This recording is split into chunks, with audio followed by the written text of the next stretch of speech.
the sunshine of a friendly gaze. For the holidays you can't beat home, sweet home. I met a man who lives in Tennessee.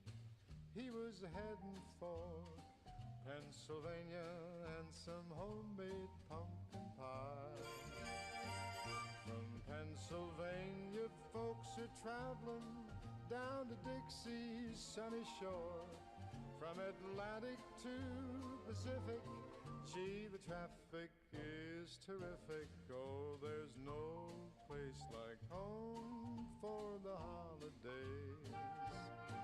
'Cause no matter how far away you roam, if you want to be happy in a million ways, for the holidays you can't beat home, sweet home. Take a bus, take a train, go and hop an aeroplane. Put the wife and kiddies in the family car. For the pleasure that you bring when you make that doorbell ring, no trip could be too far. I met a man who lives in Tennessee. He was heading for Pennsylvania and some homemade pumpkin pie. From Pennsylvania, folks are traveling down to Dixie's sunny shore. From Atlantic to Pacific, gee, the traffic is terrific. Oh, there's no place like home for the holiday. 'Cause no matter how far away you roam, if you want to be happy in a million ways, for the holidays you can't beat home, sweet home. For the holidays you can't beat home, sweet home.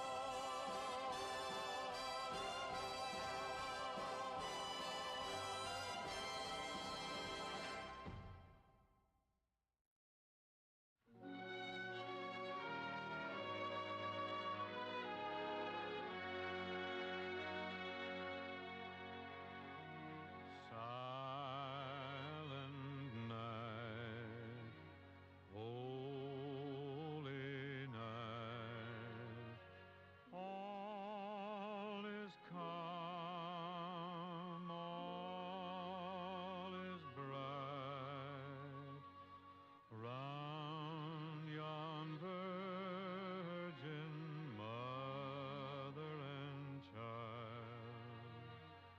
Holy infant, so tender and mild, sleep in heavenly peace, sleep in heavenly peace.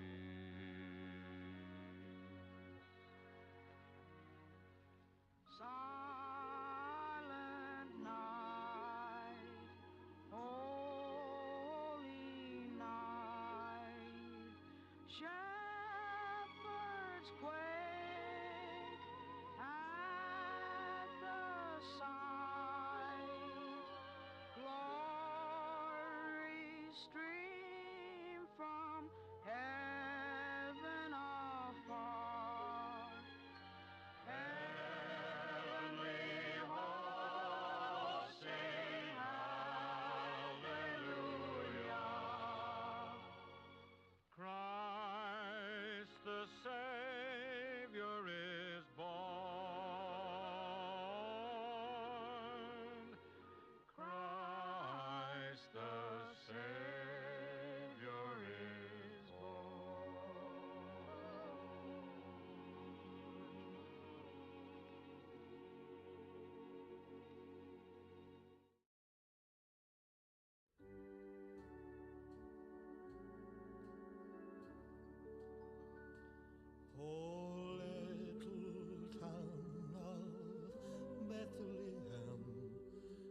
still we see thee lie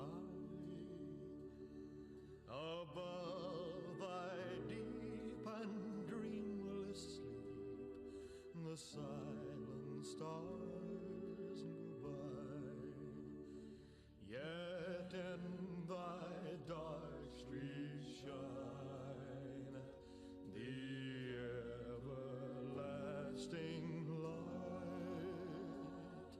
The hopes and fears of all the years are met in thee tonight. For Christ is born of Mary and gathered all above. While mortals sleep, the angels keep their watch of wondering love. O morning stars together proclaim thy holy birth, and praises sing to God the King, and peace to men on earth. O little town of Bethlehem, how still we see thee lie above thy deep and dreamless sleep. The silent stars go by, yet in thy dark streets shine the everlasting light. The hopes and fears of all the years are met in thee tonight.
Come on, man.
You better not cry, you better not pout.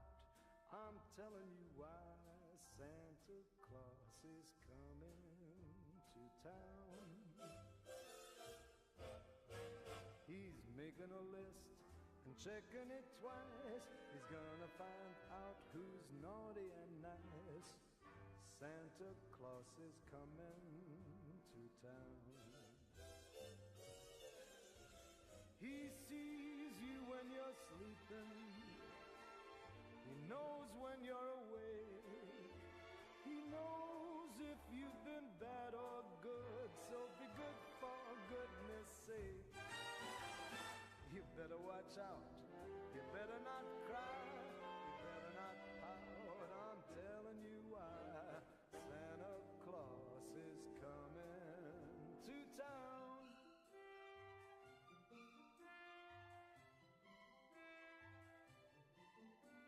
With little tin horns and little toy drums, Rudy toot toots and rummy tum tums, Santa Claus is coming It's the holiday.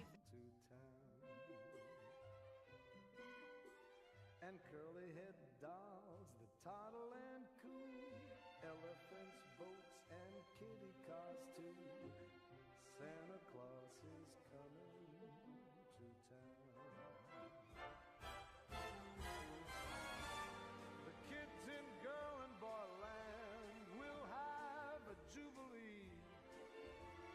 They're gonna build a toyland town all around the Christmas tree. Better watch out, better not cry, you better not pout, I'm telling you why. Santa Claus is coming to town.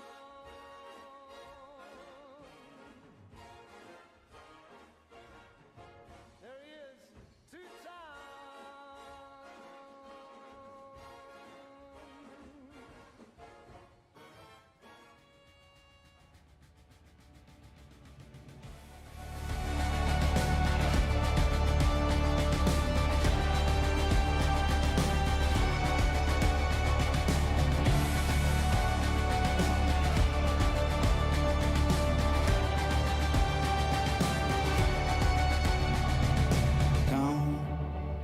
They told me, pa-rum-pa-pum-pum,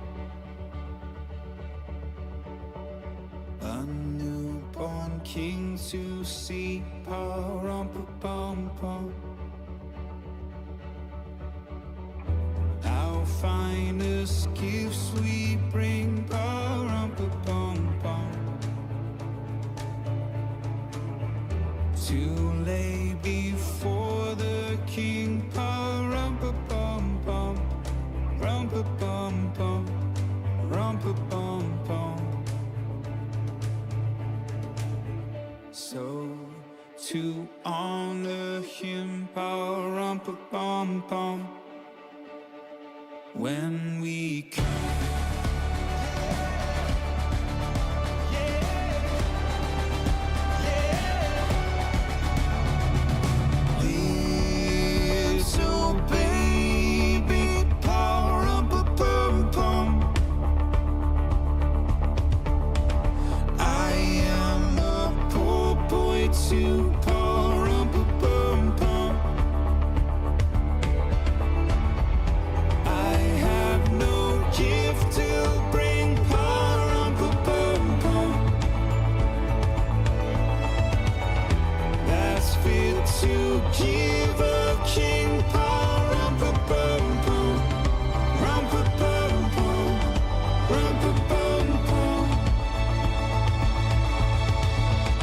Shall I play for you, pa-rum-pa-pum-pum, on my drum?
Smiled at me, pa-rum-pa-pum-pum, me and my drum,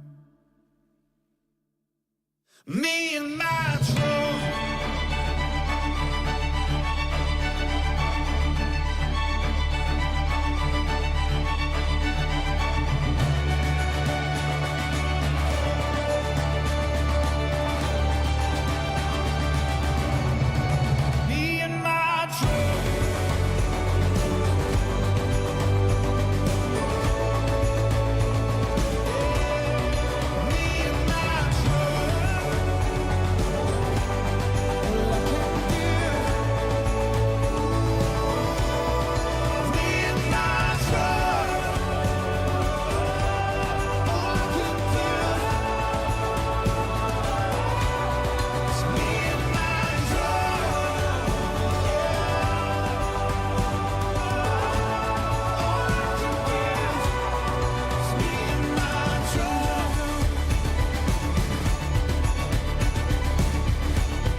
Yep. All right. Good morning. How's everybody doing? Happy Monday. Try to have a good weekend. You ready for Christmas? Ready for Christmas? Somebody said that's one of the best. What did they say? Was it Nate? Somebody said one of the best Christmas songs of all time. That's the best Christmas song of all time, Nate. Little Drummer Boy's best Christmas song of all time.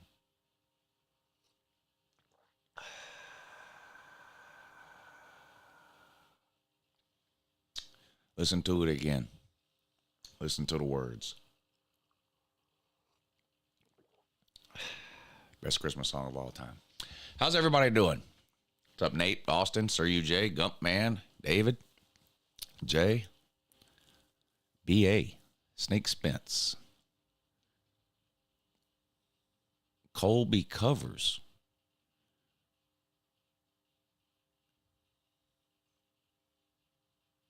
Colby, all I wanted for Christmas was a TV at your wedding, bud. That's all I wanted. Turns out that's all a lot of people wanted.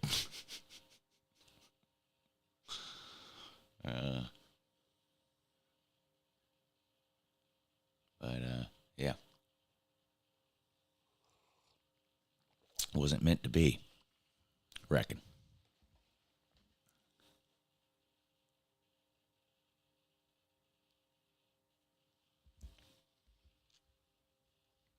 Colby, aren't you in Switzerland? What are you doing? Up. Or what time is it in Switzerland? 4 in the afternoon? No, 2 in the afternoon. Is it 2 in the afternoon in Switzerland? Let's see what time it is in Switzerland.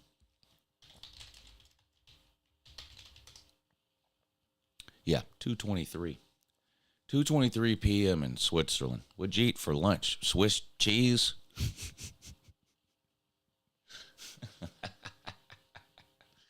I don't know what they eat in Switzerland.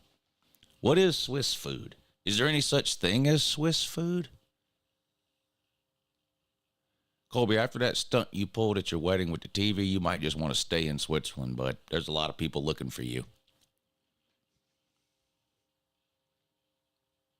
You just might want to defect like, what's his name? The WikiLeaks guy. What's that? Julian Assange? You better just, you might as well just defect.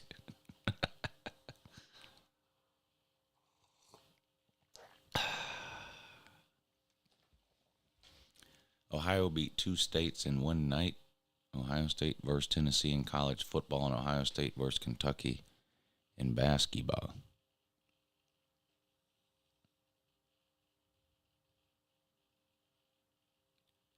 You are a Florida fan. Pete was the only one happy about no TV. No, he was the most, well, I think Hufferbilly Paul was the most. Paul got so mad he left. Slaw got so mad about the TV thing, he left. Pete was mad, but he stuck around. He at least stuck around for his dinner. Paul said, fuck it, and left.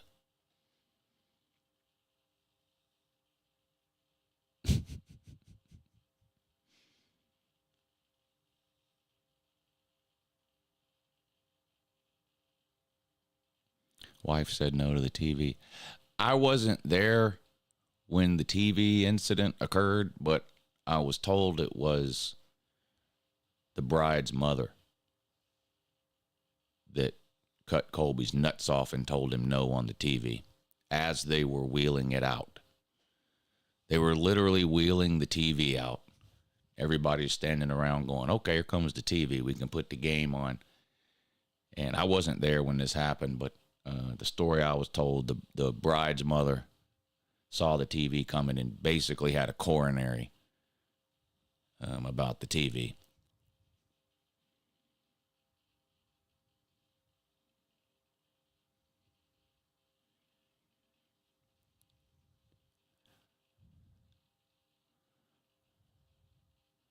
Colby, you should have put your foot down, buddy. It was your wedding too, Colby. It was your wedding and Raleigh's wedding. You know whose wedding it wasn't? The mother-in-law's. It was not the mother-in-law's wedding, even though she had a dress with a train on it. You got to put your foot down in those situations. You got to say, look here, lady. A lot of these people here at the wedding are here for me. It's not just about, actually, it's not about you at all, lady.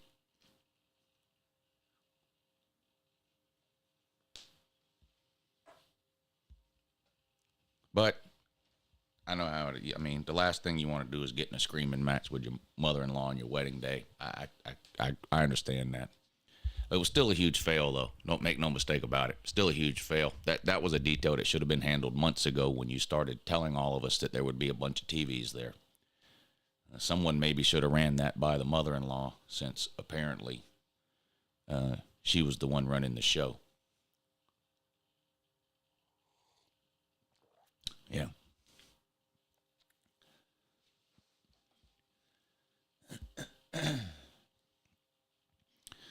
but Raj and Huffer Paul said fuck it, and they just left. Lou, how do you think 2023 Michigan and 2021-2022 would fare versus what? How do I think the last three Michigan teams would do this year? Oh, I don't know, man. That's a hard game to play. The 2023 Michigan team is, I mean, they won the national title, so I mean, you don't have to get mad about it. But 2018 Clemson, 2019 LSU, 2020 Bama, 2021 Georgia, and 2022 Georgia were all better than 2023 Michigan. And that doesn't have to make you mad. I mean, if you're gonna, if you take any five national champions, somebody has to be fifth on that list. So, but as far as how they would compare to this year's field, I'm not too sure. Got to wait for it to play out first, maybe, before we judge that. But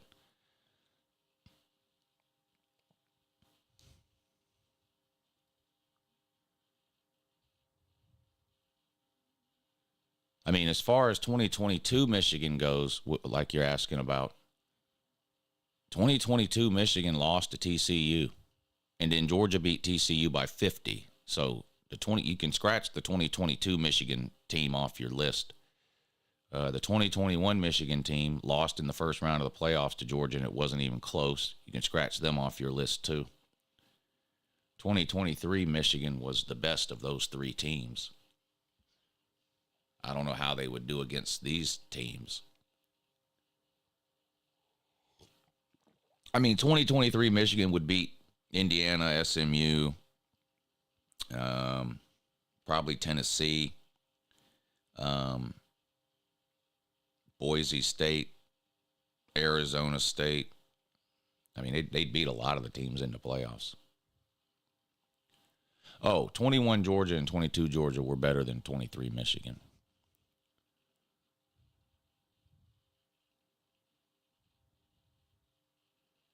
Yeah, I think the last 4 or 5 national title winners were better than the 2023 Michigan team.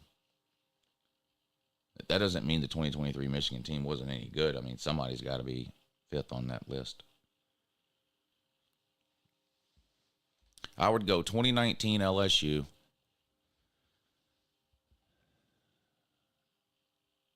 Number one. If you're talking like, the last 5 or 6 years or whatever, I would go 2019 LSU, 2022 Georgia, 2020 Bama, 2021 Georgia, 2023 Michigan.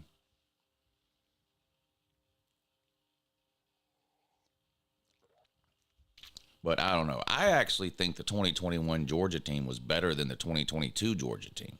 But the 2022 Georgia team went 15-0. The 2021 team went 14-1. So I mean, I don't know.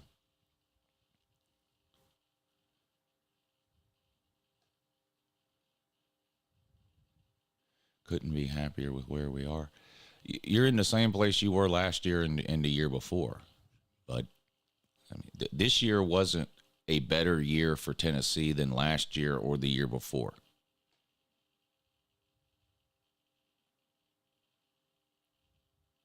I mean, 2 years ago was the best Tennessee team in 25 years.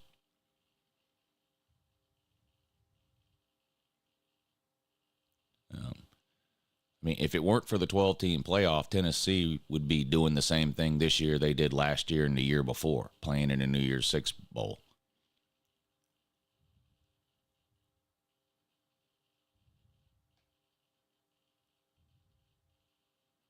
I mean, which is a good year. I'm not shitting on Tennessee. They had a good year.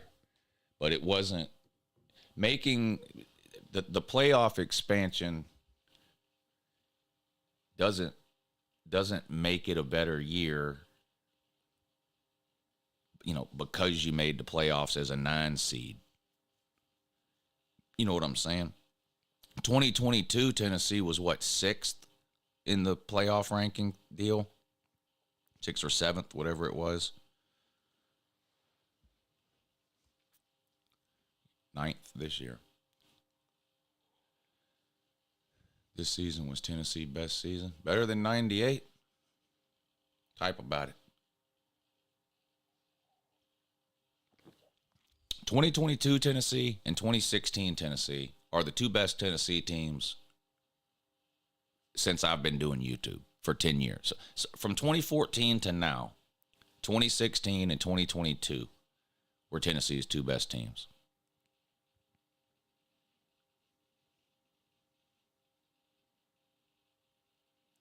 Tennessee will beat Georgia next season. Yeah, I know. It's the off season, so yes, I know that. Every off season, you're beating Tennessee next season. I know. Or Georgia next season. I know that. You've been typing that for 10 years. You've been right once.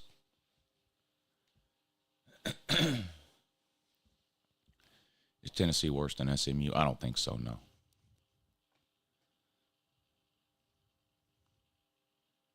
I think it would be a good game, but I'd take Tennessee over SMU.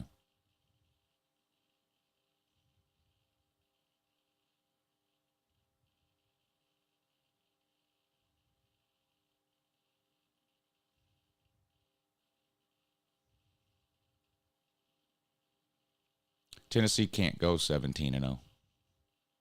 No SEC team can go 17-0. You don't even know how the playoffs work or how they're structured, so you're just clueless. In order to go 17-0, you'd have to be 12-0. And if you're 12-0, you're playing in the SEC championship game. And if you're 13-0, that means you win the SEC championship games, which means you don't play in the first round of the playoffs. Therefore, you can't play 17 games. You can only play 16. But per normal, you're mentally fucking retarded and don't have any fucking clue what you're talking about.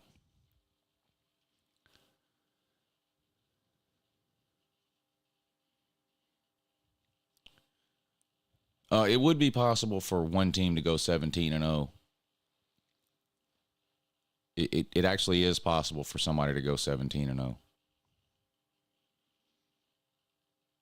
The 5th highest ranked conference champion would have to be 13-0, though. Would be the only way that could happen. You'd have to have the 5th highest ranked conference champion would have to be 13-0 with a conference championship. But then they wouldn't get a bye because they would be the 5th highest ranked conference champion for some reason. And then have to play the 4 playoff games. But that could never happen to Tennessee because any SEC team that goes 13-0 is probably the 1 seed and definitely getting a 1-4 seed with a bye. But again, the guy's just mentally retarded. Dabo will win 10 games again next year? Question mark. I don't know. Will he lose 4 again next year? Question mark.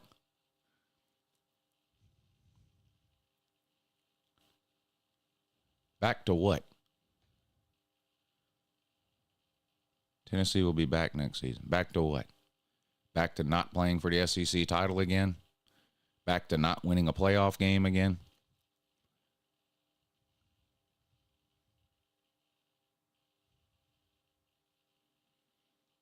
Yeah, 16-0 is the best Notre Dame could do.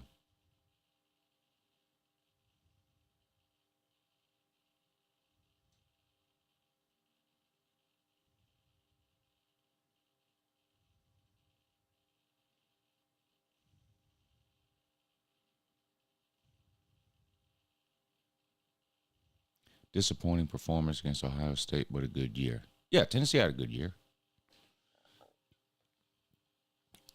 I mean, yeah, that they embarrassed themselves against Ohio State. It's not that they lost. They weren't even competitive in that game. That was a complete and total embarrassment for Tennessee. There's just no way around it. I mean, Tennessee fans have to be honest with themselves. Y'all sat around for 12 hours making fun of Indiana and SMU. And then you went out and got beat worse than they did combined.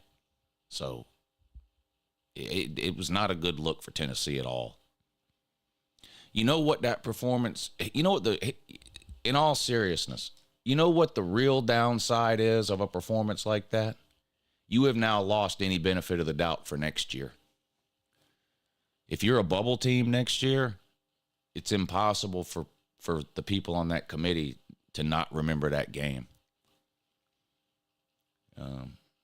You know.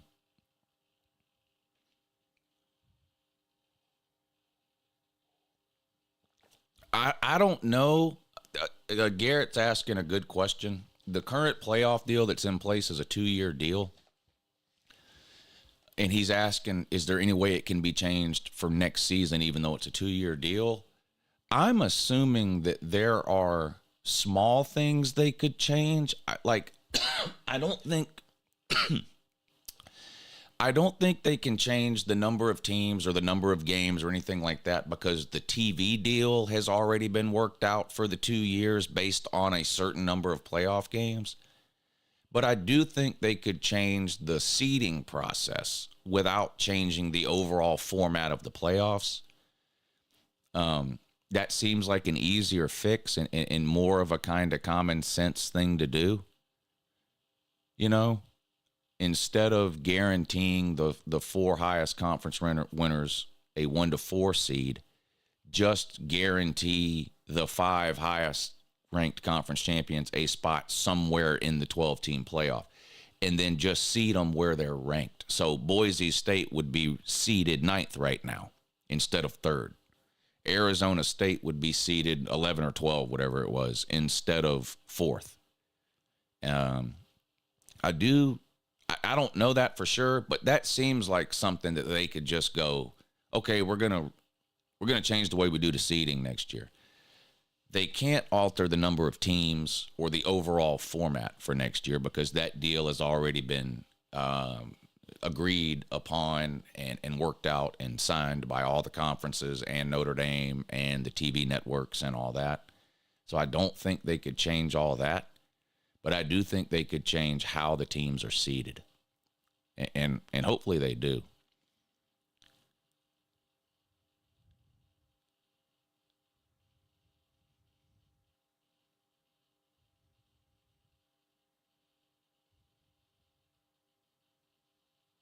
$11 and $12, Big 12 champ, 11 seed, cool. Well, they should just be seeded wherever they're ranked. If they're ranked 11th, they should be seeded 11th. If they're ranked 3rd, they should be seeded 3rd.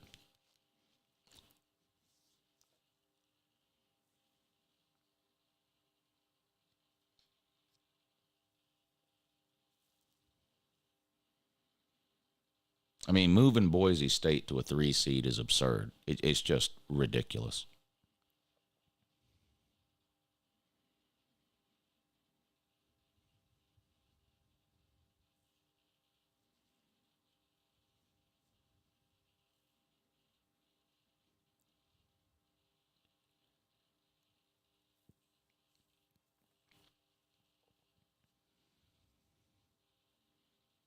Yeah, Texas 300 yards rushing on Clemson.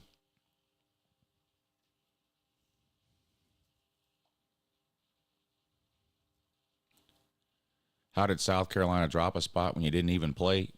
Jackpot. Come on, man. You've been watching rankings for a long time.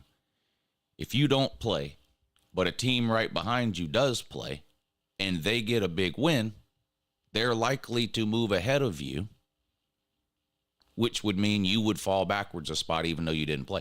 Teams fall backwards without playing every single week in polls and rankings. That's kind of a stupid question, bud.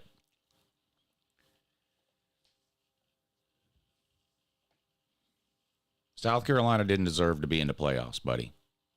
Don't lose 3 of your first 6 games. Don't lose 25% of your regular season games. Sorry.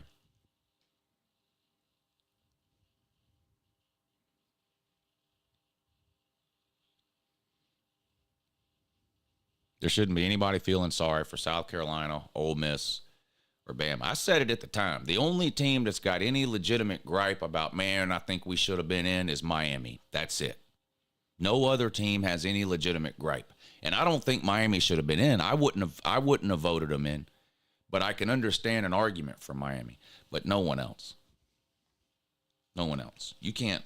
I mean, no one feels sorry for any of those three loss regular season teams. Sorry.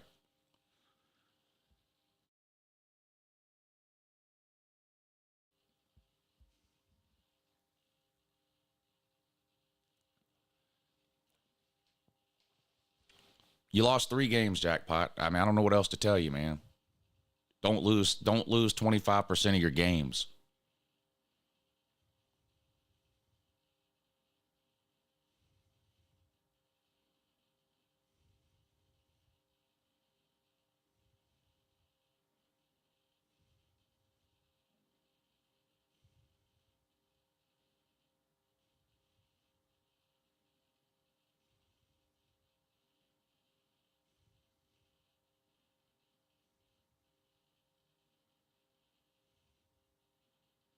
I would have had South Carolina 1, Alabama 2, Ole Miss 3. As far as ranking just those 3 teams.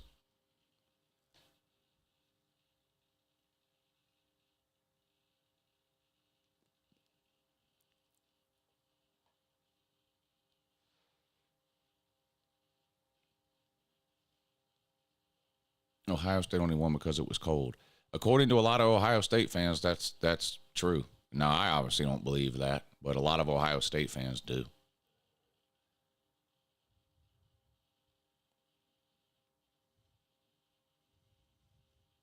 Clemson lost 3 games and still got in. Clemson was ranked 16th by the committee, Paul. The committee didn't choose to put Clemson in the playoffs. So, again, another case of a retard who doesn't understand how the playoff system works.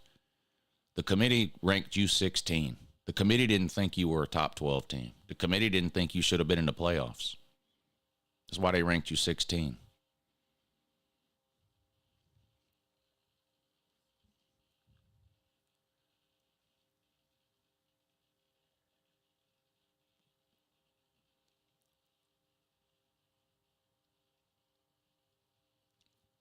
Lou, why are people crying about the playoffs and thinks it should be the best 12 teams? Because they're retarded.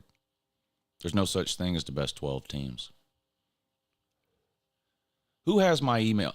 If anybody in the chat has my email address, email me to your ranking of the best 12 teams right now.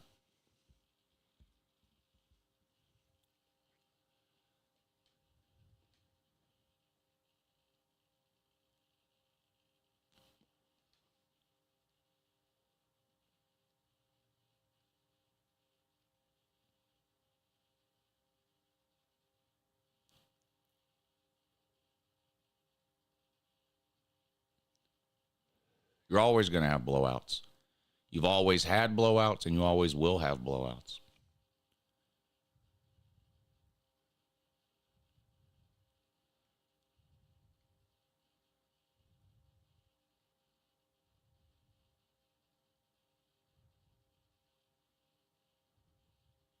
There's no such thing as the worst 12 teams either.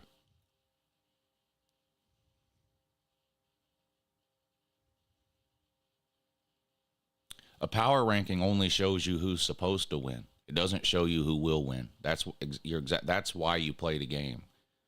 Exactly right. You should not use power rankings to seed anything or to fill out a playoff bracket. There's only 2 ways to do it. I went over it yesterday. There's only 2 ways to do it. You either do it like we do it now, a group of people pick the teams, or you go to the NFL model. Every conference sends 4 teams to the playoff. And it's up to each individual conference to choose which 4 teams they send. That's it. There is no other way to do it. Should we go back to the computers? Why? So people can complain about the computer. People complained. Were you alive during the BCS era? I was. All people did was complain. That's it. Just like they do now. You're not going to stop people from complaining. These people wake up in the morning complaining and then decide later what it is they're complaining about. They just complain.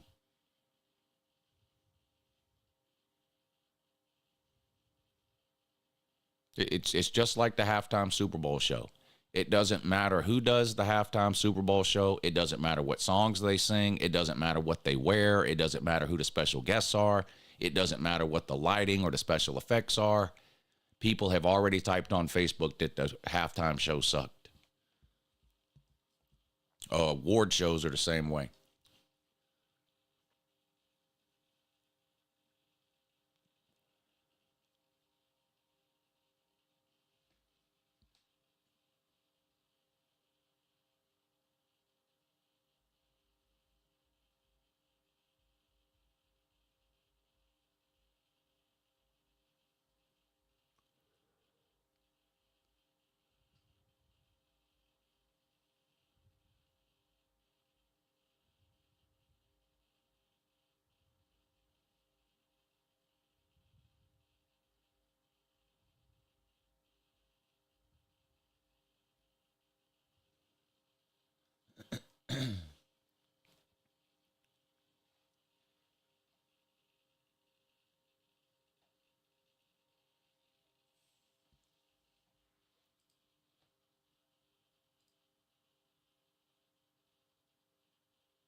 No one has emailed me their top 12 teams. No one has emailed me a list of the best 12 teams.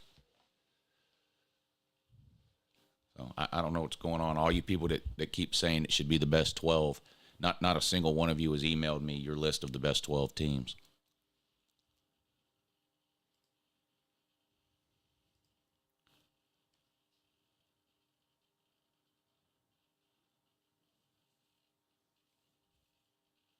Yeah, that's an interesting list, Austin. Now we'll compare it to the next list that somebody sends in. Lou, I heard that Florida is building a statue of Billy Napier for going 8-5. Yeah, that's true.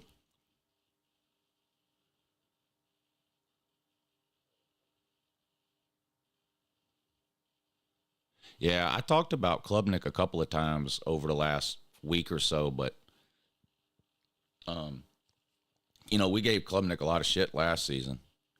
And honestly, he should have been given a lot of shit last season. He was fucking terrible. This season, he's probably one of the best 5 quarterbacks in football.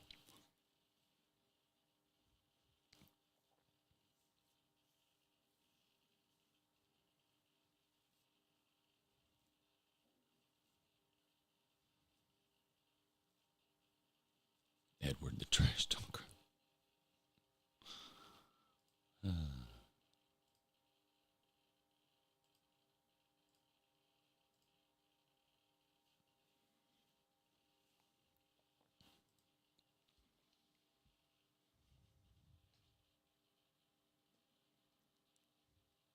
Last time Florida was good, they had some killers on their roster. They were pretty good in 2020. Florida was pretty good in 2020. Now, it was the COVID year, so no one remembers and no one cares, but they were pretty good in 2020.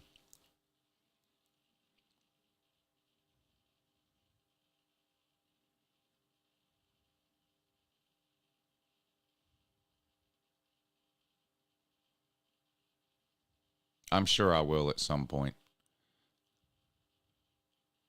I made the list fast. It might be laughable. No, that's the point. None of them are laughable. All right, I could tell you right now, I've been sent 2 lists, and they're completely different lists. They're nowhere near the same.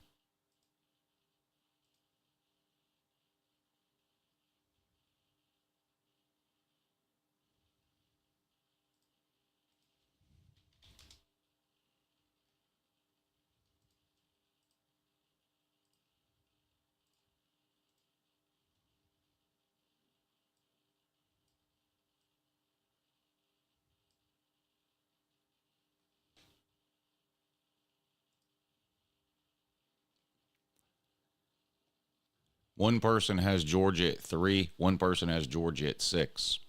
One person has Clemson at 12. The other person doesn't have Clemson on the list at all. One person has SMU at 11. The other person doesn't have SMU on the list at all. One person has Boise State at 1, 2, 3, 4, 5. Boise State at 7. The other one has them at 9. One of them has Miami at 10. The other one has Miami at 12. One of them has Ohio State at 2. One of them has Ohio State at 4. One of them has Arizona State at 8. The other one has them at 10. The only thing the same on either of these lists is they both have Oregon number 1. Other than that, the lists are completely different. Not a single other team is identical from list to list. Anybody else want to try?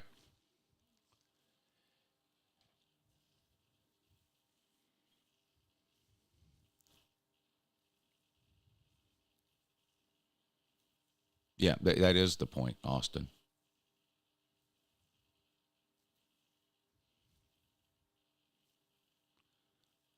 Lou, what do you think of the early lines for next week's games? I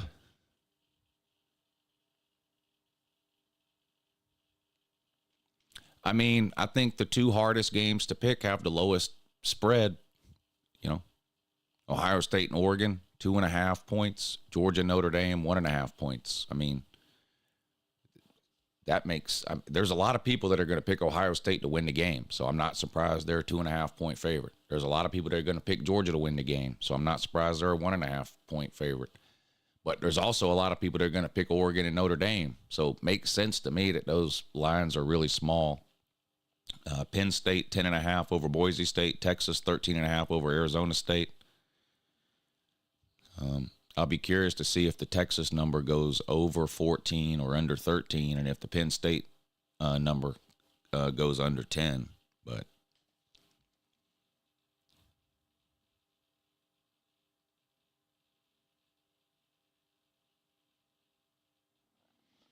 yeah, Washington was an underdog to Oregon twice. Underdogs lose every week.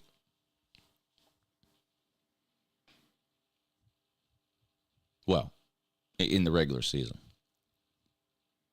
No underdogs lost in the playoffs in the first round. All the favorites won. All the favorites won in the first round. Y'all think all the favorites will win in the second round?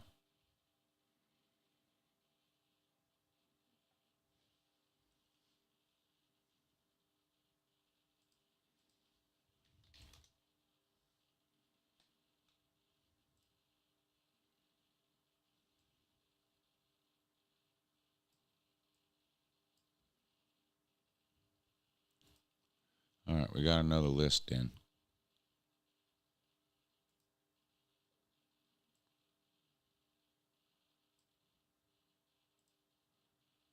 All right, all three lists have Oregon as number 1.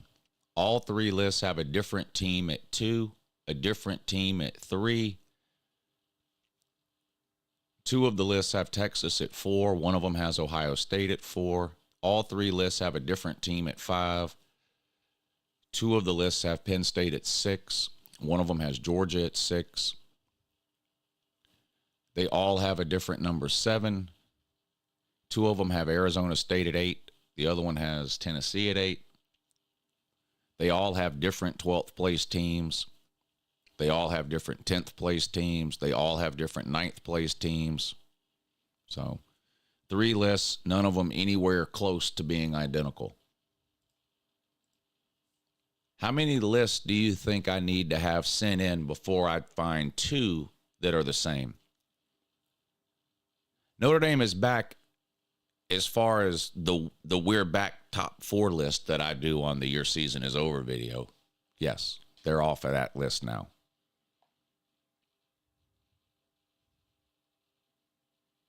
Notre Dame's going to beat Georgia. It could. I think it's going to be a good game.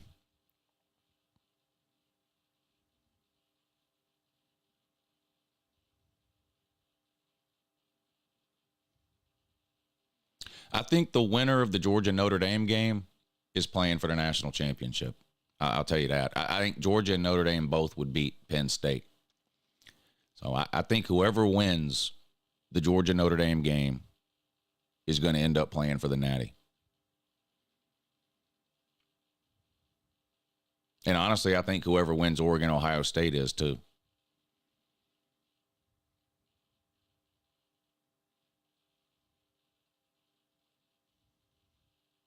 It's pretty clear to me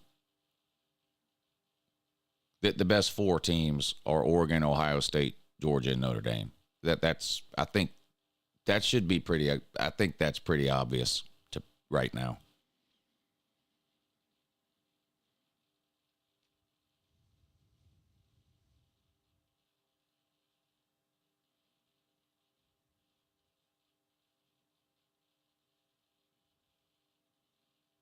Penn State better than I thought they were. Their offenses look good in the last 2 games. I'll tell them that. It's the best. I'll say that's the best I've seen Penn State's offense look in a while. Is over the last 2 games. See, they didn't need to expand the playoffs. Well, Slaw, I hate to do this to you, buddy, but once again, you're mentally retarded.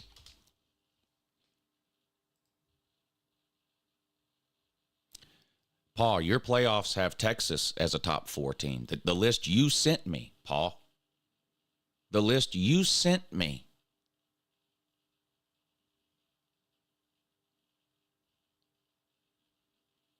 So this is what I'm saying, Slaw. Slaw, you don't even agree with your own self 2 minutes down the road. Slaw, you told me you think it should be the BCS and it should only be 4 teams. Then you sent me the BCS rankings. Paul, you just sent me this, dummy. You just sent me this. You've got Texas at 4.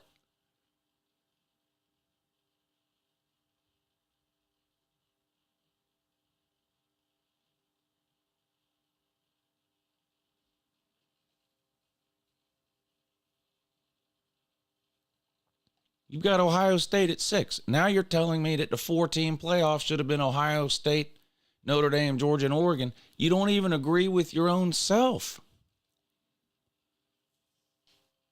Do you see why nobody takes you seriously, Slaw?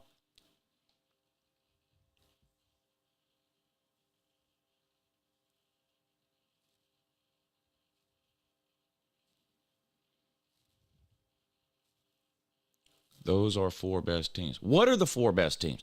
You just sent me a list that you claim is the 4 best teams, but then in the chat just now, you said the 4 best teams are Georgia, Notre Dame, Oregon, and Ohio State, not Texas. But you sent me a list that has Texas at 4. Ohio State isn't best 4. Paul, 2 minutes ago you said 2 minutes ago you said they were. This is what I'm saying, Paul. No one takes you seriously, bud. 2 minutes ago, you said Ohio State was one of the best 4 teams.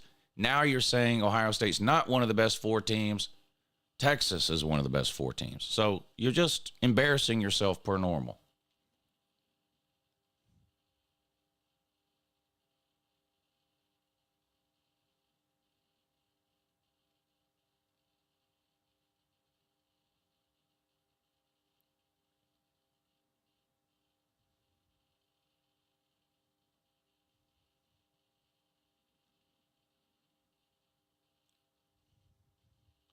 My Las Vegas Raiders suck. Yeah, they do. When was the last time Notre Dame won a national title game? Well, they didn't technically have national title games then, but wasn't it 1988 the last time Notre Dame was national champions? 88 or was it 88 or 89? I think it was 88. Is Georgia the best state to live in? Well, I guess it depends on your perspective or your criteria. I mean, the states that are doing away with state income tax are pretty attractive. Now, there's some other shit that goes on in some of those states that might not be attractive, but if Georgia did away with income tax, Georgia'd be hard to beat as far as a place to live.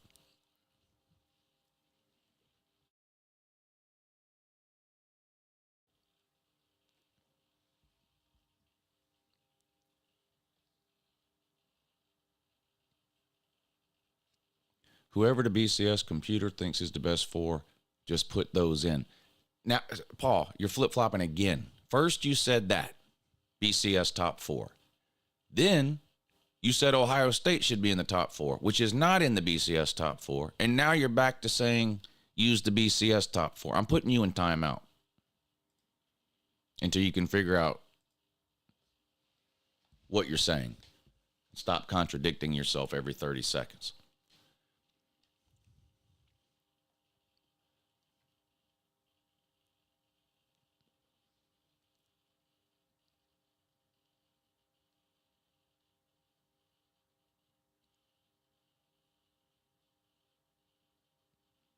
Reseed after each round. The NFL does that, don't they?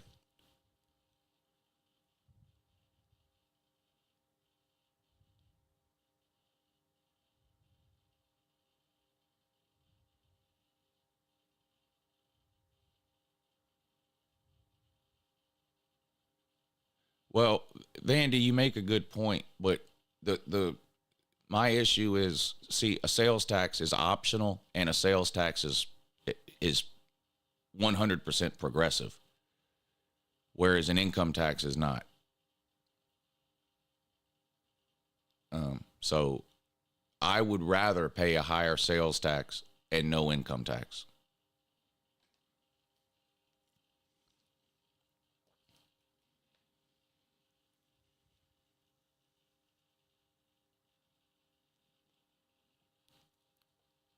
When is the Notre Dame versus Georgia prediction video? It'll be one day this week.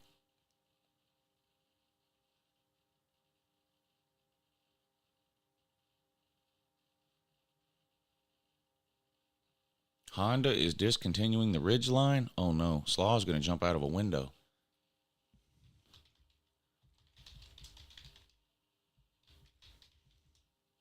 Is that true?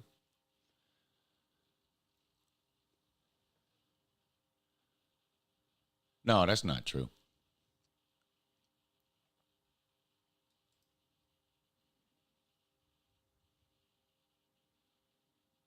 I'm sure I'll stream the Michigan-Alabama game. I don't know whether it would be on YouTube or Patreon, but I'm sure I will. Alabama could beat Penn State. It doesn't. Who you think they could beat is irrelevant. You thought they could beat Oklahoma. So what you think is clearly irrelevant.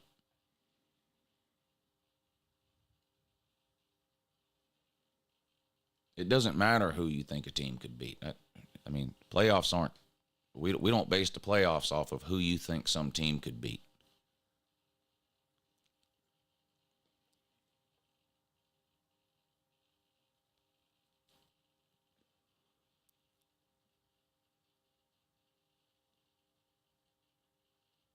Slaw misses Colby's mother-in-law.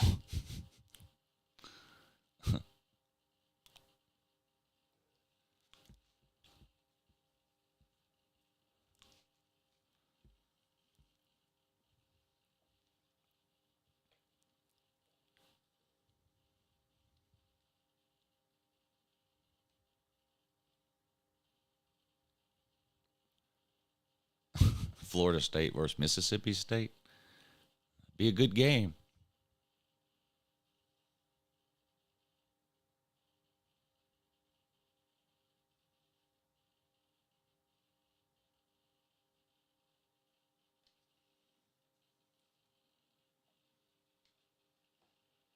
Yeah, I don't understand. Most of the Tennessee fans are mad at different things about that game with Ohio State, but they're still on this thing about their thing now is Nico is really good, but he doesn't have any help around him. He doesn't have any wide receivers. He doesn't have this. He doesn't have that.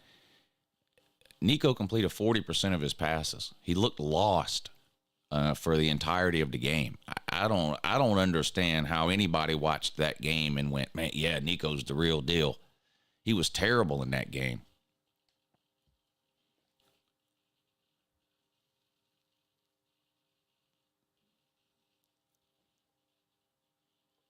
Now, like Lagway, he's a first-year starter, so I'm not saying Nico can't ever get any better.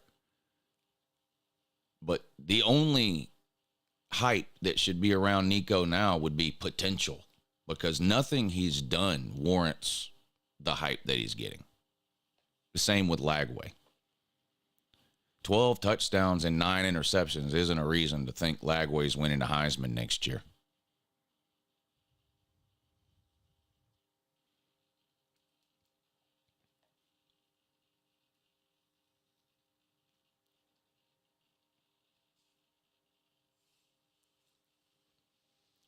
Nico's freshman stats, 2,500 yards, 19 touchdowns. Well, he's a redshirt freshman, and that's almost as good as Jake Fromm as a true freshman. So you spent 3 years telling me how shitty Jake Fromm is, and his stats blow those away. So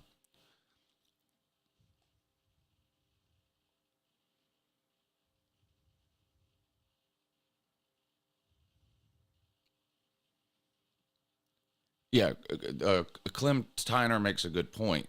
He's definitely not playing like the $8 million you paid him. Like that, he's nowhere close to that.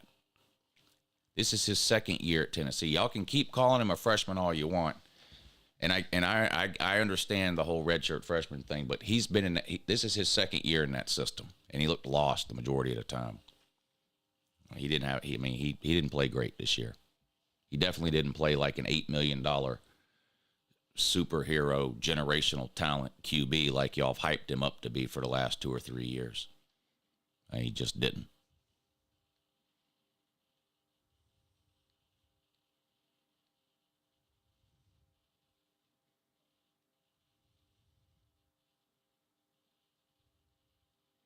I don't know about Joe Milton, but Hendon Hooker's definitely better than Nico so far. Now, Hendon Hooker had been in college 5 and 6 years when he was doing that at Tennessee. This is only Nico's second year. So Nico would probably be better by his 5th or 6th year in college than Hendon Hooker was. Yeah, Sellers is better than both of them. Yeah, there's no doubt about that. That can't even be argued. Hey, thanks, dog fan. Yeah, Merry Christmas to you too, buddy.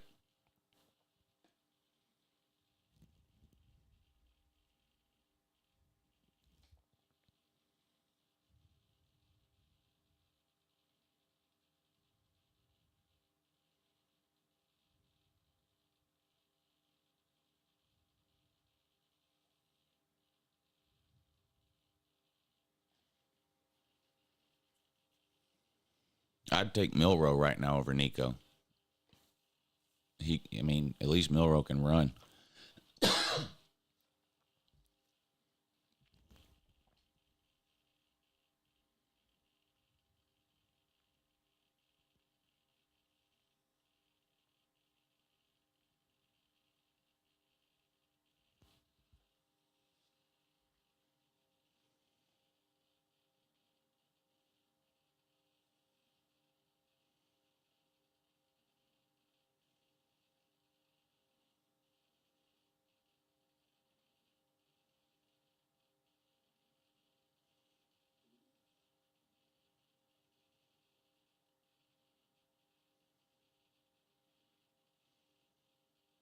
Somebody just sent me another top 12 list or best 12 teams list that has SMU at 3.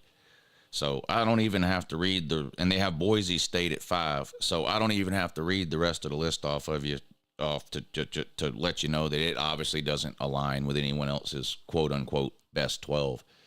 So I think the point has been proven. There's no such thing as the best 12 teams. There's just everyone's opinion on who the best 12 teams are. There's no such thing as the best 12.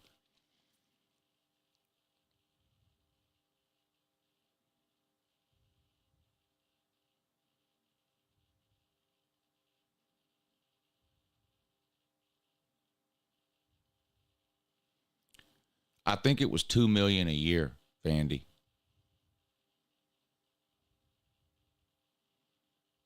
So he's up to $4 million right now.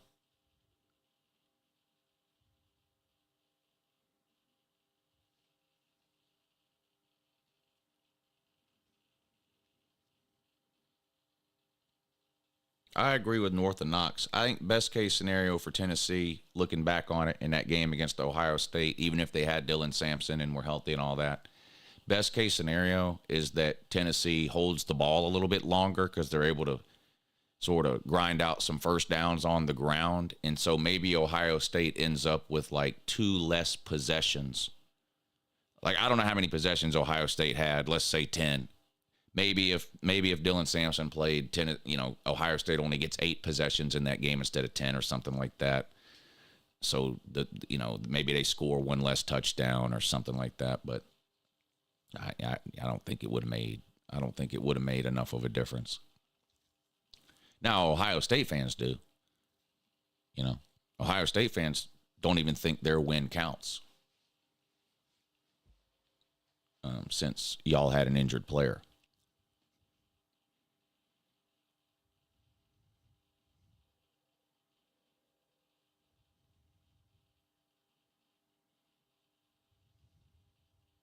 Fromm or Nico. I mean, it's hard to make that comparison because Fromm played for 3 years. We've only seen Nico play for 1. Fromm was better than Nico has been so far, but Nico obviously has much higher potential than Fromm did.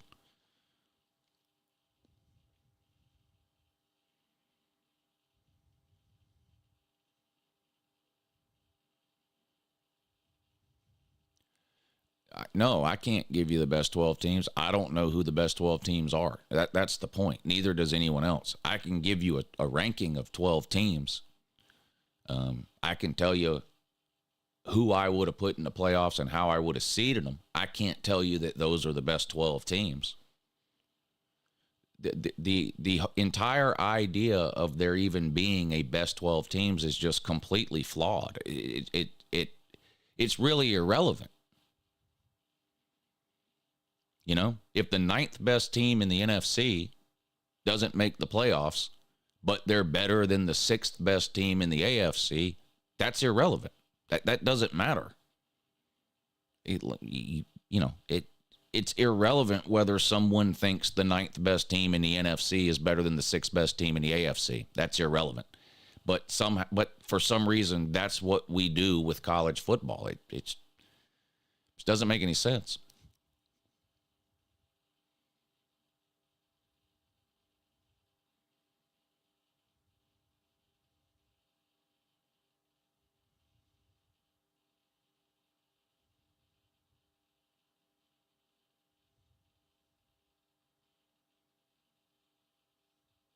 I mean, I told you in the Your Season is Over video. I'm an SEC homer in that my favorite team plays in the SEC. I think overall the best football is played in the SEC. I think the most amount of NFL players are in the SEC. I think the best coaching staffs are in the SEC. And I think the most passion for college football is in the southeastern United States. I do not think that a postseason should be filled with 9 or 10 SEC teams. That's just ridiculous. The regular season is supposed to determine who the best teams in a conference are. And then those teams get put into a playoff against teams from another conference. That's just every sport on earth works that way. If the American League in some random year is better than the National League, they don't sit around and go, well, we got to put 10 American League teams in and only 6 National League teams because the American League is better than the National League this year. It just doesn't work that way. Well, what fun is there in supposedly being the best conference if you can't prove that by beating other teams from other conferences in a postseason? Like, some of these SEC people, they just want the playoffs to be just SEC teams. That's what the regular season is. I really don't understand it.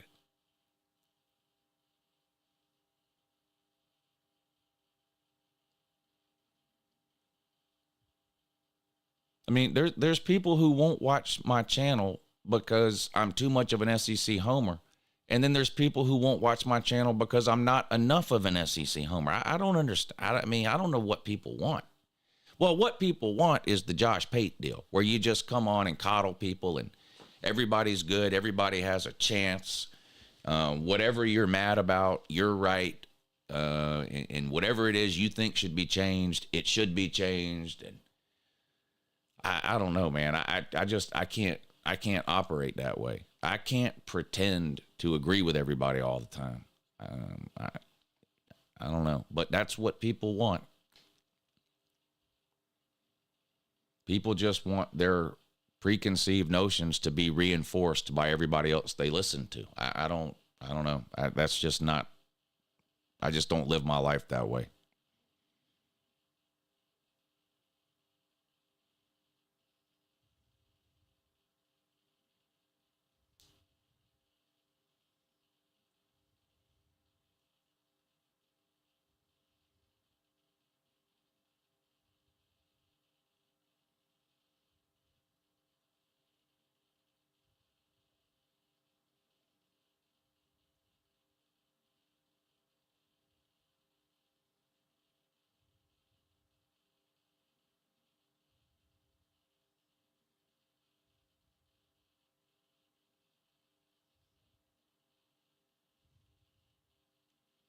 Sales tax isn't progressive. Yes, it is.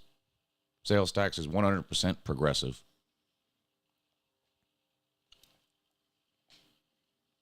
If you buy a $1,000 pair of shoes, you're going to pay more in sales tax than the guy that buys a $10 pair of shoes. Sales tax is 100% progressive.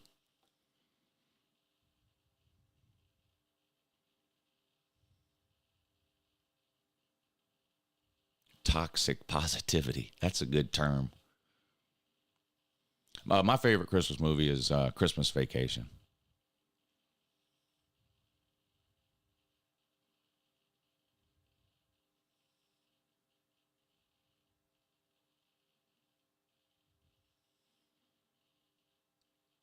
Doesn't matter why somebody might need a $1,000 pair of shoes. The point is, if there's a 10% sales tax and somebody buys a $1,000 pair of shoes, they're going to pay $100 in tax.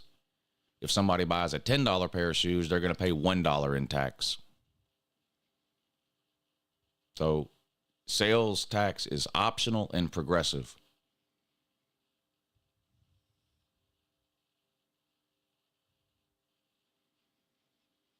Christmas? Well, we'll get up here and do our thing here early in the morning, and then I go over to my kid's house around 10 in the morning. Well, my ex-wife's house, but you know, kids live there. I go over to my ex-wife's house about 10 in the morning, hang out with them and her parents until around 1 or so, and then I go to my dad's house in the afternoon with the kids and the lady and everybody on my dad's side of the family. Elf is the best Christmas movie. That's my son's favorite Christmas movie, Elf.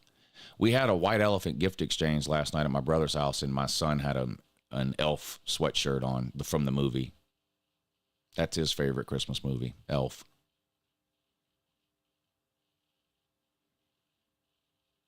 Clem Tyner, I am in favor, generally speaking, of a fair tax or a flat tax as opposed to an income tax. But I am not an expert on the ins and outs of, I mean, there are obvious drawbacks to a fair tax or a flat tax because there's drawbacks to everything. If there was a perfect, easy solution, then we would have done it a long time ago, you know. And I don't know enough about the ins and outs of how it would work, you know, credit for groceries and what would be taxed and what wouldn't. But in general, the general idea of a fair tax or a flat tax, a national sales tax, as opposed to a federal income tax, I am generally in favor of that. But I don't pretend to be like a tax expert or even an economy expert. I know it's cool to pretend that on the internet. But there's obvious advantages and disadvantages to any tax structure you put in place. There's no perfect, easy solution. The things I like about a sales tax or a national sales tax or flat tax or fair tax or whatever is that it makes it a lot harder to not pay that tax. Drug dealers would pay it. Prostitutes would pay it. Everything on the black market. If you sell $500 worth of weed on the corner, okay, that's not taxed. But then you go to Best Buy and buy a TV with that money, that is taxed. So it all ends up getting taxed as you spend it. And it gives you a choice, really, in how much taxes you pay. Again, back to the shoe example. You can buy $1,000 pair of shoes if you want to pay $100 in tax, or you can buy a $100 pair of shoes and only pay $10 in tax, or whatever it is. It gives you more control over what you pay in taxes.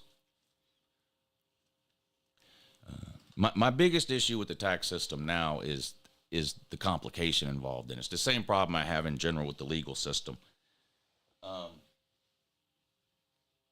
Whether you live or die, whether the federal government puts you to death or not, or the state government puts you to death or not, or whether the state or the federal government takes away your liberty and your freedom, should not depend on how much money you can afford to spend on a lawyer. It's insane that to survive legally or to survive financially in terms of accounting or tax, that you need to shell out hundreds or even thousands of dollars in order for someone to tell you how it works. I just have a massive problem with that in general. But we're getting into some really deep philosophical issues that probably don't have time to get into. But and when it comes to all of those kinds of things, it's not like I am with football where I'm like, I'm right, you're wrong. I don't know. And people that pretend they know don't know. Like, I don't, like I said, I'm sure there are some disadvantages to the fair tax, flat tax, national sales tax, whatever. I'm not smart enough to know what they are. There's probably some advantages to the current tax system we have. There are some advantages, especially if you make a lot of, the more money you make, the less tax you pay, generally. I mean, if you can afford a team of accountants, you can just about pay no tax at all in this country.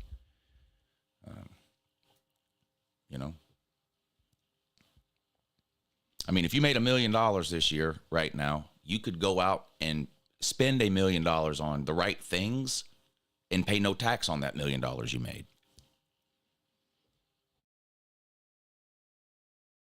Or pay very little tax. But again, it is what it is. I do believe in a federal tax of some kind. I'm not one of these people that thinks there should be no federal tax of any kind. Like, I believe in having a government-funded military. Or not government-funded, it's people-funded. Government doesn't produce any money. But like, I believe in having a military. I believe in having an interstate system. I believe in having clean water. I love the fact that when I go to my kitchen and turn the sink on, water comes out. Like, I'm not against paying taxes in general. Like, I'm not one of these people that shouldn't pay no tax. There are some things our tax money provides that I consider to be worth paying that tax money for. Now, the problem, of course, is the people that are in charge of spending it and what they spend it on, and the fact that they spend more than they take in, and just the financial irresponsibility that goes on at the local, state, and federal level when it comes to spending our tax money. I think everybody has issues with that, but I'm not just like against taxation, period. Like, I don't mind paying a fair share of my taxes to both local, state, and federal government in order for the local, state, and federal government to provide certain services to me. The protection of a military, traffic lights, paved roads. I appreciate the fact that I don't have to go dig my own well in the backyard. Like, I appreciate that the city provides running water. So I am not against paying taxes.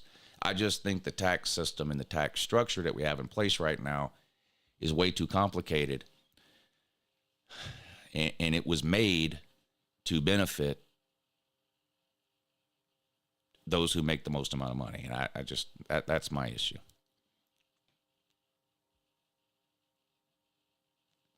But I don't pretend to have the answers or the solutions.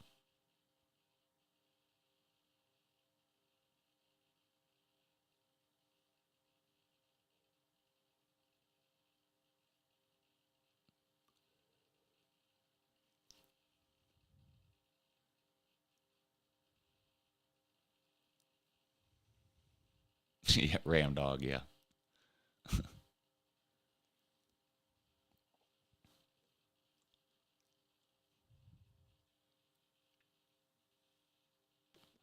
Yeah, I agree with that, sports talk. I mean, there is no perfect solution. I'm on. Yeah, I agree with you there. But I don't think the fact that there's no perfect solution means that there can't or shouldn't be changes made or attempts made to improve upon the current system.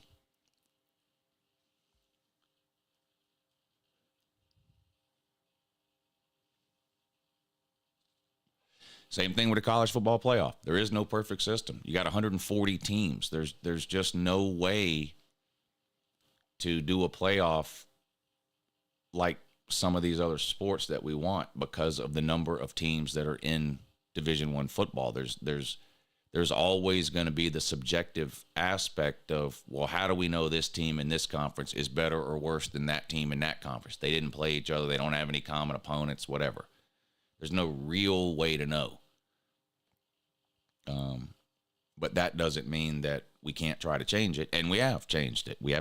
College football has changed the postseason multiple times, especially over the last 15 years. And it's not, they just changed it for this year. Is it perfect? No. They're going to make more changes at some point. Will that be perfect? No. We just have to hope that the changes they make, make it incrementally better, I guess.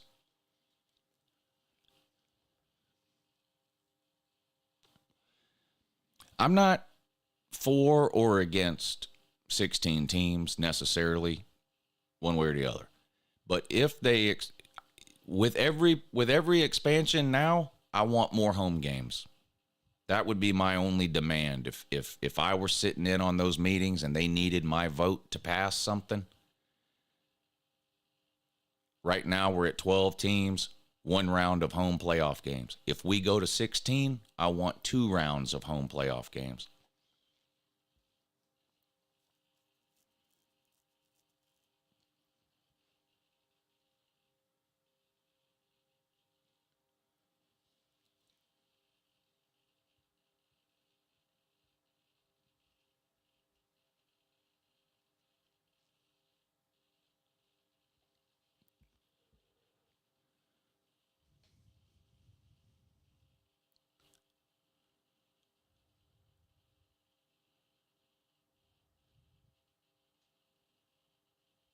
Talking about 8 teams is a waste of time. It's like talking about how much we should go back to black and white TV. We're not going backwards. It's not going backwards. We'll never again will we have a postseason with less than 12 teams. So just talking about it is a complete waste of time. When we desegregated, there was people that said we should go back to segregation. We didn't, and we're not gonna. We're not going backwards. Hey, you too, Mike. Yeah, the Pay Lou movement did good this week. I finished up 2 something. Let me pull it up and see here. I'm waiting on that Gypsy Scuzz bucket to pay me now. Up $228 for the week. So I'll take $228 2 days before Christmas. Helps a little. Helps ease the pain of Christmas a little.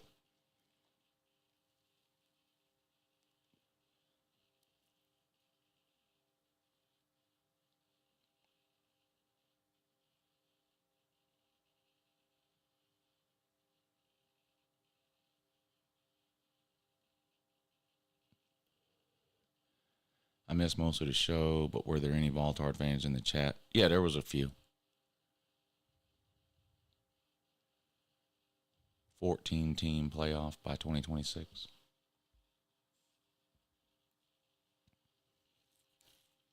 Up 175? Yeah, that's good.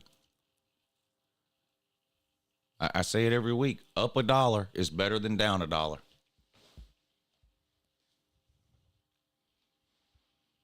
Yeah, you win 1,500 every week, Bandy. We know that. And you're a millionaire and you don't pay any taxes and you own 5 houses and you travel the world and you have perfect eyesight.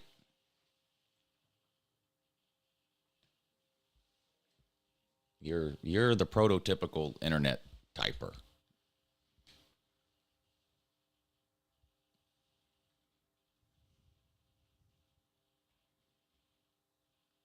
What is the best college football bets for this week? I don't think there are any best bets because you don't know. Like you gotta really sit down with these bowl games and figure out who's playing and who's not playing, like the opt-out situation. So I don't think there's any best bets. Now, there's a handful of games played this week, and I'll bet on some of them. But I'm only going to be betting on them to make the games more interesting to watch.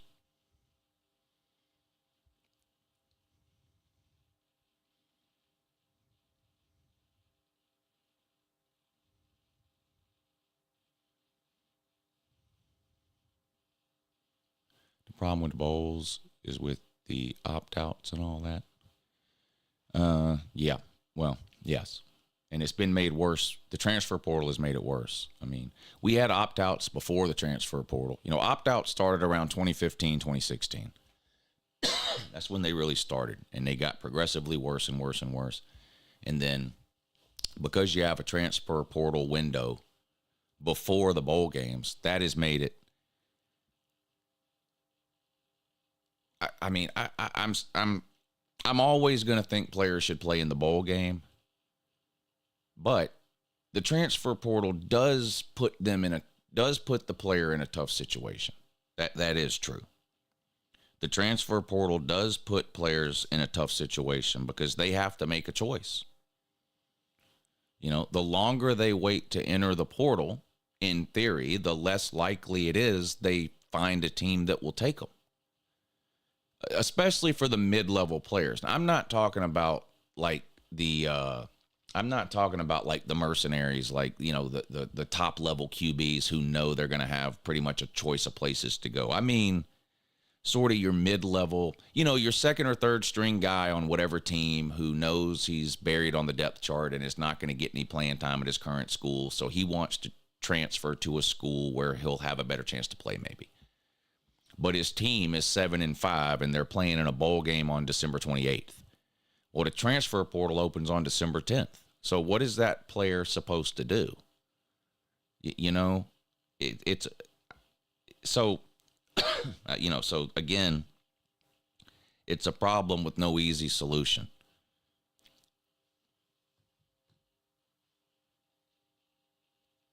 Three 3-0 on Friday and 0-3 on Saturday. I got the Notre Dame game. I pushed on the Clemson game. I hit the under in the Penn State SMU game.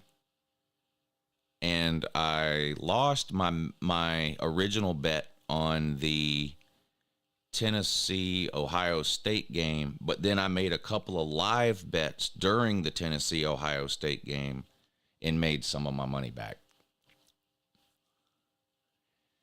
And then I went 2-0 in the NFL yesterday.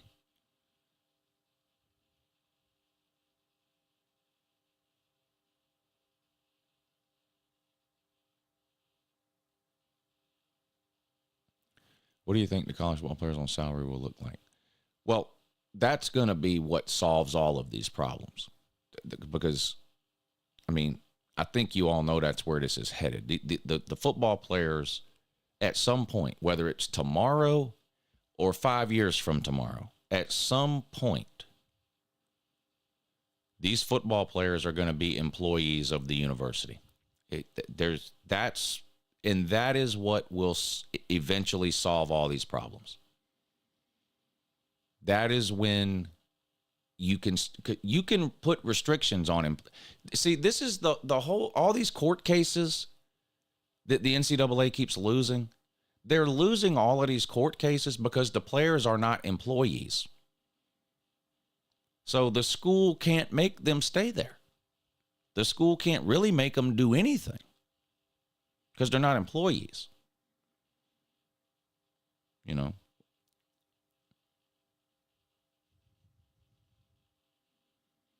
Like, you know, why is it an NFL player can't quit his team anytime he wants to?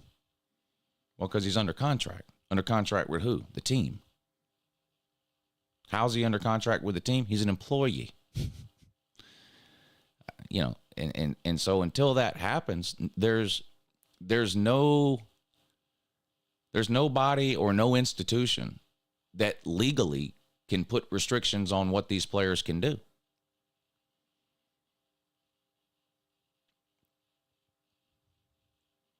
So eventually these players are going to be employees.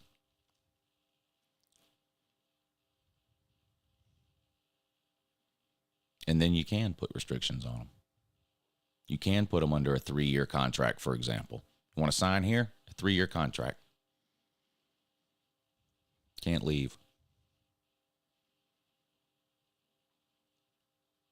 I mean, it's fun to blame the NCAA and everything for what's going on, but like the NCAA is trying to impose all these rules that we want them to impose. Stop transferring. Caps on NIL, transparency on NIL.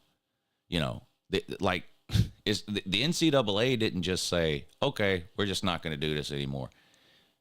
They lose every court case. They lose every court case that comes up. There's nothing they can do.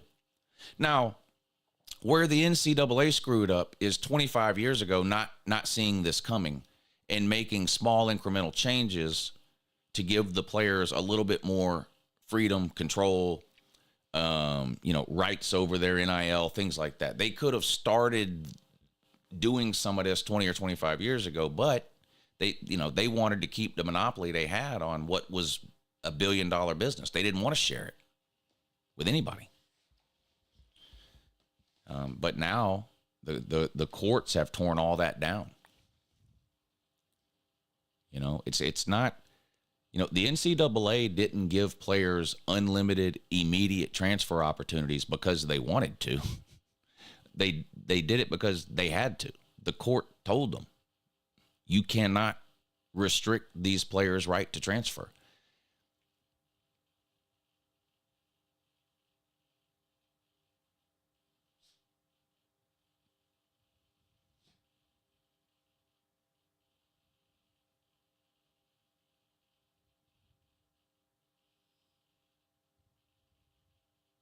So, I don't know.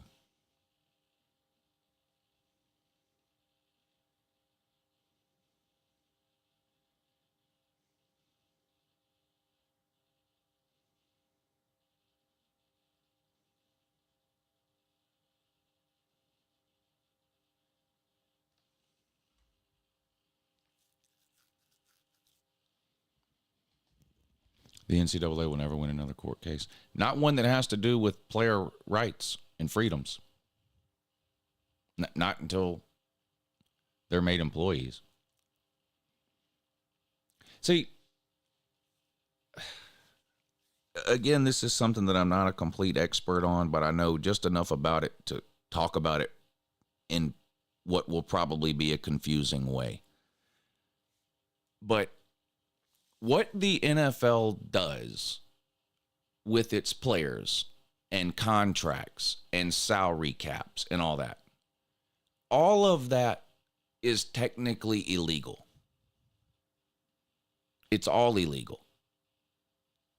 Signing a player to a 3-year contract, telling them they can't leave. Capping what a team can pay their players. Technically, that is all illegal. In other words, Verizon, There couldn't be some kind of thing that said cell phone companies are only allowed to spend $100 million a year on their employees. That's illegal. Pretty much everything the NFL does in terms of how the players are treated, paid, contracted, all that, it's all technically illegal. But Congress carved out a specific exception for the NFL and for Major League Baseball and for the NBA. But in order for Congress to carve out those exceptions for those leagues had to agree to certain things, pay the players, let them unionize, all that kind of stuff. So that's what would have to happen in college football in order for college football players to be given the same restrictions that NFL players have for teams and schools. Because you hear this all the time, there should be a cap on NIL, all that kind of stuff. It's illegal to cap NIL. It's against federal law. The only way around it is to make the players employees, allow them to unionize, and then lobby Congress for an exception to those laws.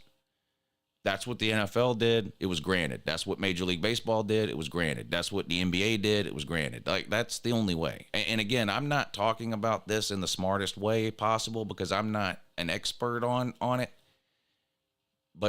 But the general point of what I'm saying is true. It's all illegal. What all these sports leagues do is illegal federally. But there have been exceptions written into the law specifically for those sports leagues. But Congress is not going to write those same exceptions for college athletes because they're not employees, they're not unionized, they don't have the same right. Therefore, they don't have the same rights as players in the NFL, the NBA, Major League Baseball, whatever the case. And again, someone might want to correct me in the comments if I'm saying some of that wrong, but the basis of what I'm saying is correct. Violation of antitrust law, but then again, so is everything else. It seems Congress, I imagine, will have to have a college exception too. Yeah, that's what I'm trying to say in a way more convoluted way than you said. You said it much clearer than I did.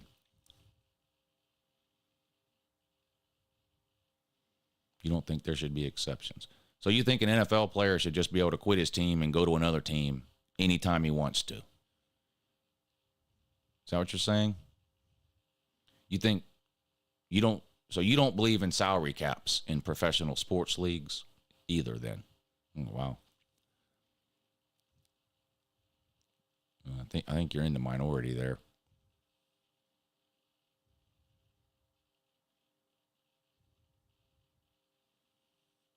Most schools are government entities. You talking about colleges? Yeah, most colleges are public funded. So a few are private. Miami, I think, isn't Stanford and Southern Cal? Probably a few. Notre Dame, maybe.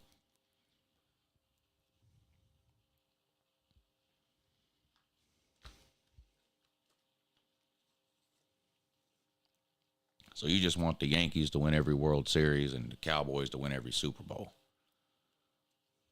Jonathan, okay.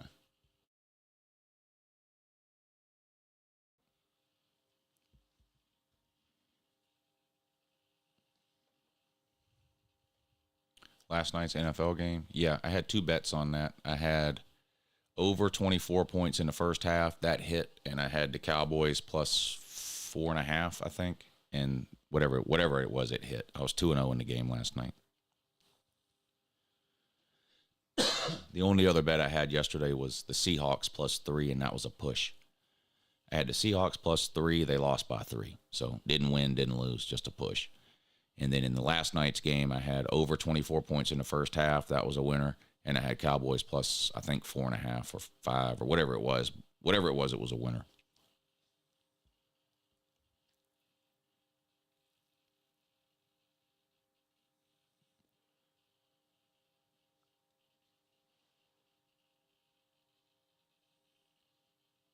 I haven't decided on the kickoff show for the playoffs yet. I might just do one Saturday morning. I know the playoff games are Tuesday and Wednesday, but I might just do it Saturday morning. There's a bunch of games on Saturday anyway.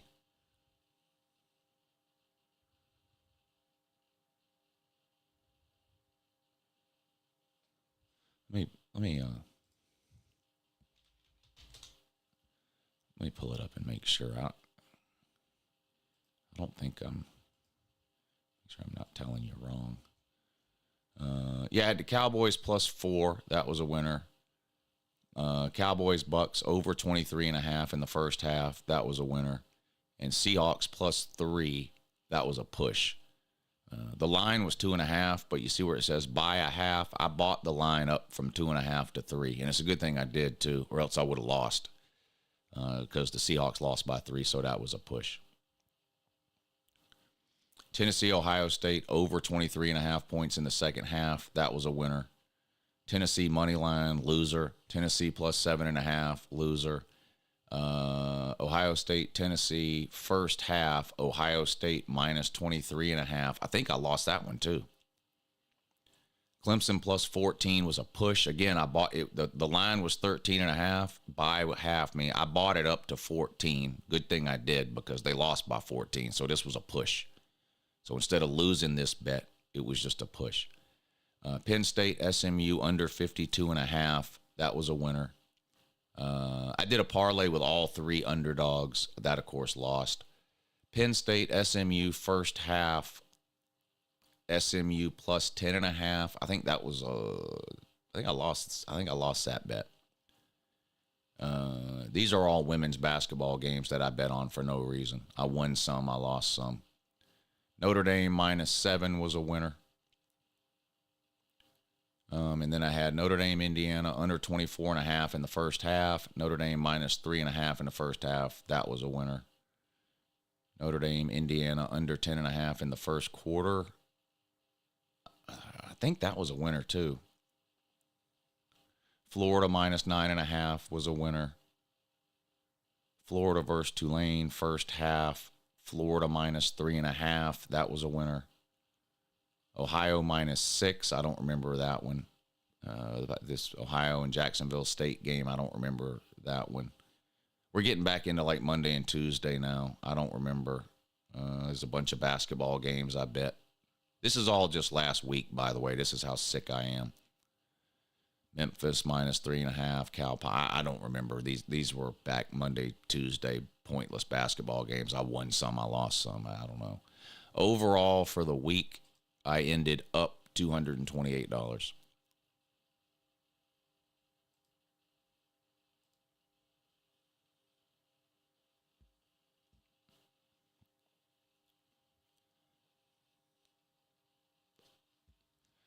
No, call-in show, I'm just going to play it by ear. I don't know exactly yet what I'm going to be doing on Christmas Eve, so I might do the call-in show at 7. I might do it at 8. I might do it at 9. I might do it at 10. I have no idea, but there will be a call-in show tomorrow night, Christmas Eve.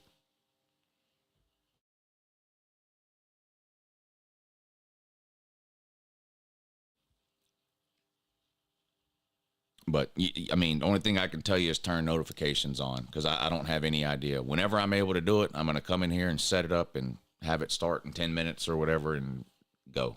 And if nobody calls in, it'll be a short show. But if people do want to call in and talk about the playoff games, I'm going to let them call in Tuesday night and talk about the playoff game.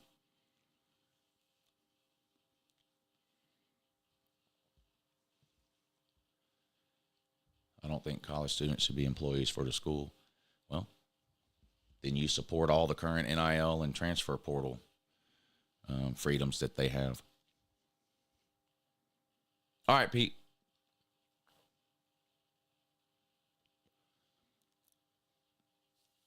Pete says no lunch money show tonight.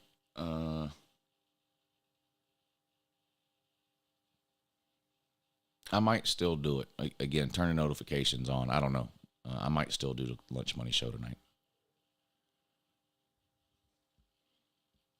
Or maybe I'll do the call-in show tonight instead of tomorrow. I don't know.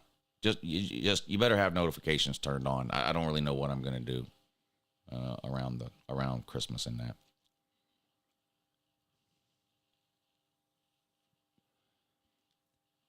What's up, Parrot? Hey, Jeff, what's up, buddy?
All right, y'all.